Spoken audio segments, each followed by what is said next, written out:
हामीले राजमा पनि लगाएको छौँ होइन। अब उता मैले मकैबारी देखाइहालेँ, यहाँ राजमा लगाएको छौँ। राजमामा चाहिँ हामीले कसो गरेको थियौँ भनेदेखि यहाँ मुला पनि लगाएको थियौँ हामीले। मुला लगाइसकेपछि भनेको राजमालाई चाहिँ सेप हुँदो रहेछ। सेप भएपछि चाहिँ यो फल्दैन रहेछ राजमा त्यति। मुला चाहिँ हामीले 10,000 को बेच्यौँ, फल हो होइन। तर गल्ती गरेर कसैले पनि यो राजमा बारीमा चाहिँ मुला नलाउनु होला, सेप हुन्छ।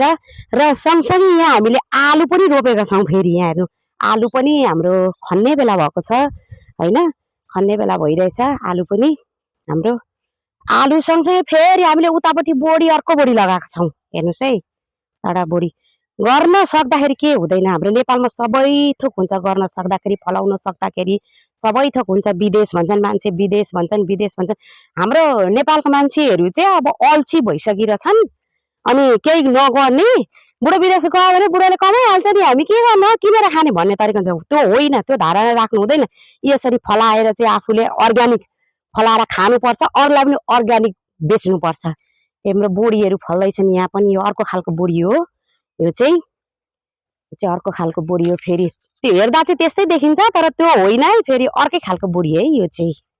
महँगो महँगो खालको अर्कै खालको बोडी हो यो चाहिँ।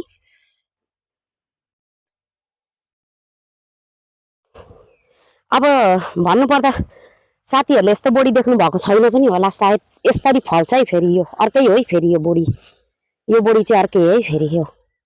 यो चाहिँ यो बोडी अर्कै खालको बोडी हो। यो चाहिँ यसरी गर्नुपर्छ। हामीले पढेको पनि होइन, जानेको पनि होइन, आफै गरेको हो। तर हामीलाई राम्रै भइरहेछ, राम्रै गरिरहेका छौँ हामीले। राम्रो छ, सब्जी खेतीमा राम्रो पैसा हुन्छ। तर हाम्रो नेपालका मान्छे अल्छी बेकामै, केही न कामका भए।